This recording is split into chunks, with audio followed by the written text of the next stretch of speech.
Woo! Woo! Yeah. Oh man! Oh my God! Wow. So, oh Good man. job, Antonio. Hmm. Good job.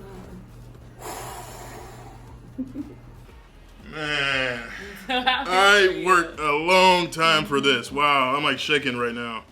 So, as you can see, I recently passed my boards, and in this video today, I'm going to be talking about that as well as what happens next. What's up, everyone? This is Dr. Webb here. Thank you guys for watching this video. Make sure you subscribe. New videos coming every week. You don't want to miss them.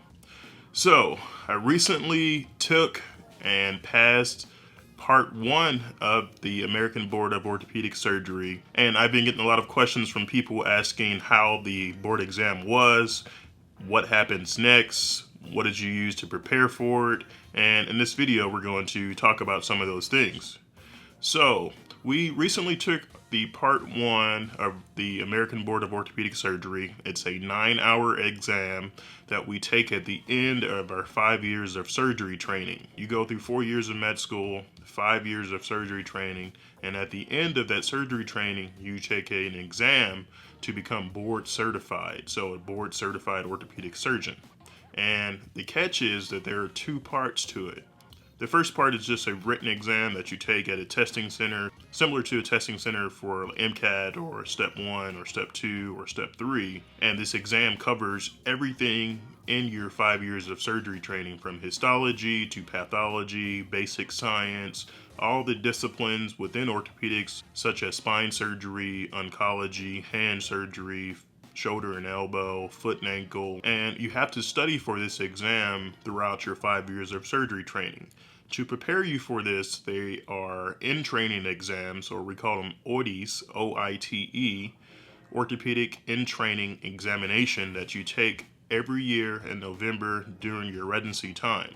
So I took one in intern year, second year, third year, fourth year, and fifth year. And these are 9-hour exams as well that you take every year that prepares you for this board certification exam, or the real thing. And throughout your surgery training, in addition to working lots of hours and sometimes staying at the hospital overnight or working 30-hour shifts, you have to find time to study for your board exam. And I have other videos about preparing for an exams, as well as finding balance within work as well as life, and I'll put those right up here. But that is the challenging part of being a resident, in addition to all the other responsibilities that you have as a resident. So preparation for the exam is similar to the other exams that you're taking along this path, including the MCAT, Step 1, Step 2, Step 3. And the most important thing that I think to prepare for these exams is to be consistent, have a rigid study plan, as well as do lots and lots and lots of practice questions. For these in-training exams that we have each year as a resident, the OITEs, after the exam, the American Academy of Orthopedic Surgeons, the committee, will send out practice questions, or the actual OITE exam, and we use these questions to prepare us for the next year as well as our real board exam. So one quick tip for you guys is to try to collect practice questions, and whether these are from old exams that your professors are handing out, from textbooks. I use BRS in medical school, and then other Q banks that you can use, such as Lecturio or Kaplan or Princeton or UWorld. Use these Q banks to help you prepare for your exams. If there are any practice questions that you can print out, I suggest that you do this. So what I did was took this to a place called Kinko's and got it bounded. And this is the questions from 2016 from the American Academy of Orthopedic Surgery. And what I did was I printed all of this out, and I took questions as I was going through them, my explanation about what I think things mean and why the correct answer was correct and why the wrong answer was wrong. I put little notes all throughout this little tab here. And this is essentially what I studied for my boards. I have another video about preparation and kind of a rolling review and some other techniques that I use, and I'll put that right up here.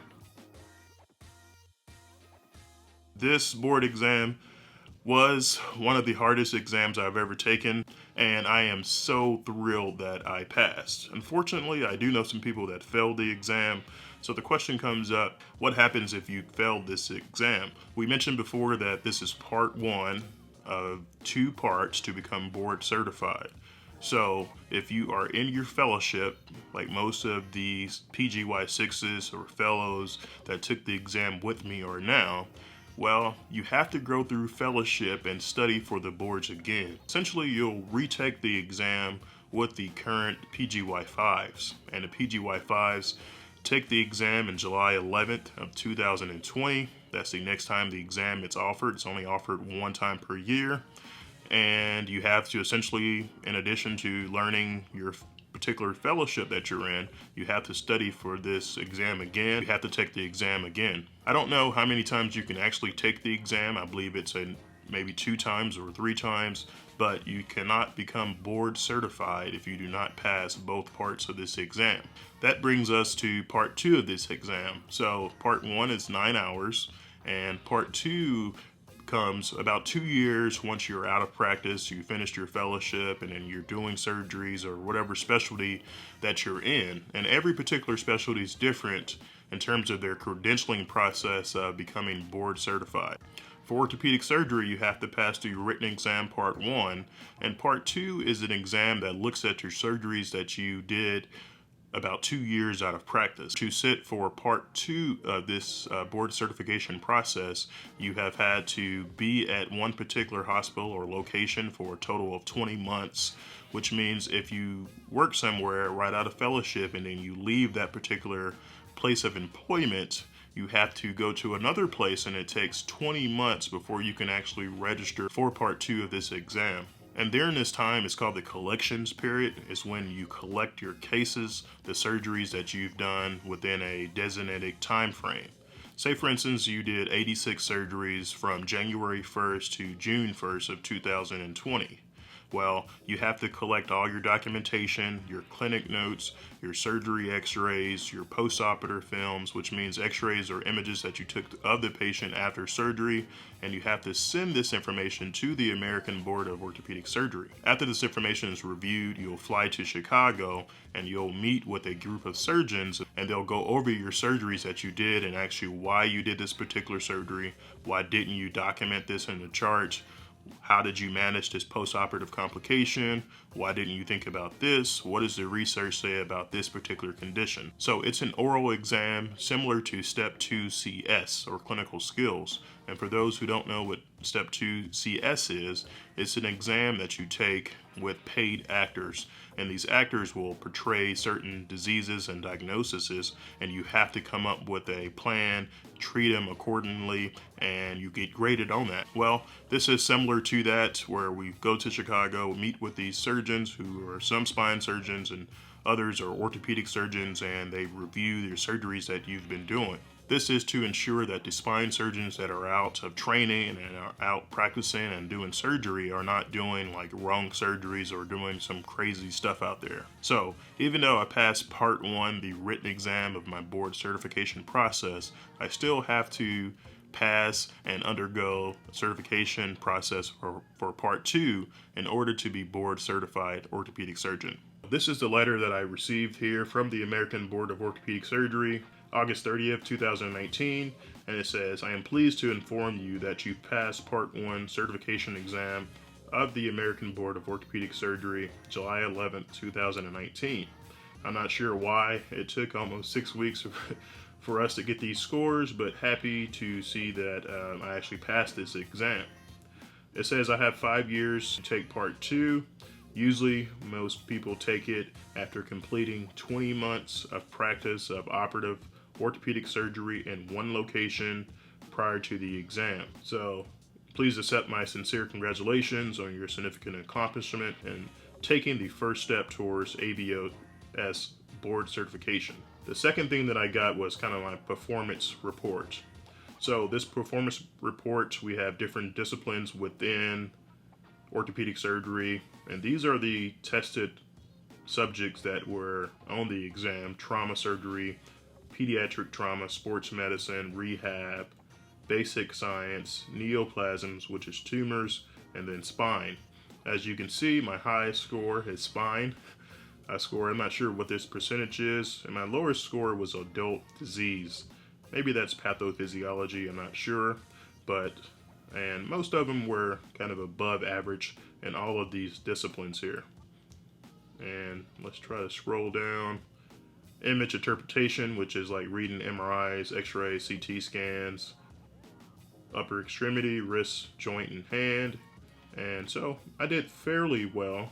And the most important part is that I passed. And I'm just thankful for that. I hope this video helps you guys in understanding the board certification process to become an orthopedic surgeon. You have to do 4 years of med school. You have to do 5 years of surgery training. A fellowship is an optional year. You take part 1 of the board certification exam after your 5 years of surgery training, and then you take part 2 to become board certified after 20 months of being in practice after fellowship at one particular hospital or location. If you move locations, or if you quit the job and go to your next job and you were there for 6 months, well, you have to start all over and spend another 20 months at one particular location before you can take the part 2 to become board certified. Well, this is Dr. Webb. Thank you guys for watching this video. Make sure you subscribe. New videos coming every week. We'll see you next time.